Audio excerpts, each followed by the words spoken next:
ನಗರದಲ್ಲಿ 33 ವಾರ್ಡು ಕಾರ್ಮಿಕ ಸ್ಥಳದಲ್ಲಿ ನಾವು ಭಾಳ ಮಂದಿ ಎಲ್ಲ ಗೋಡೆ ಕಟ್ಟಕ್ಕೆ ಹೋಗೋದು,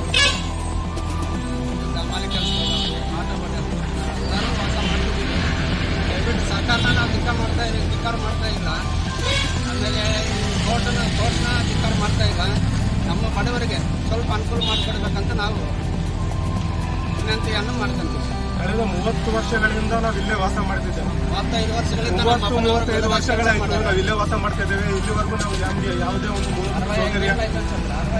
ಮೂಲಭೂತ ಸೌಕರ್ಯ ಕೂಡ ನಮ್ಗೆ ಸಿಕ್ಕಿಲ್ಲ.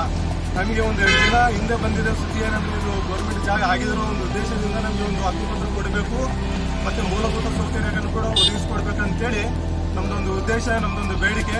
ಇದನ್ನು ಈಡೇರಿಸಬೇಕಂತೇಳಿ ನಾವು ಎಲ್ಲವ್ರನ್ನ ಕೇಳ್ತೇವೆ. ಆಮೇಲೆ ಇಲ್ಲಿ ಹೆಚ್ಚು ಜನಗಳು ಮನೆ ನಿರಾಶ್ರಿತರಿದ್ರೆ ಅವರೆಲ್ಲ ಕೇಳ್ತೀರಿ. ನಿಮ್ಗೆಲ್ಲರಿಗೆ ಪಟ್ಟ ಬಿಡಲ್ವಾ? ನಿಮ್ಗೆಲ್ಲರಿಗೆ ಪಟ್ಟ ಬಿಡ್ಬೇಕಲ್ವಾ? ಪಟ್ಟ ಬಿಡ್ಬೇಕಂದ್ರೆ ನಾವೆಲ್ಲರೂ ಒಗ್ಗಟ್ಟಾಗಿರೋಣ. ಏನೇ ಮಾಡಲಿ ಮುಂದೆ ಒಗ್ಗಟ್ಟಾಗಿರೋಣ. ಓಕೆ, ಜೈ ಹಿಂದ್, ಜೈ ಕರ್ನಾಟಕ.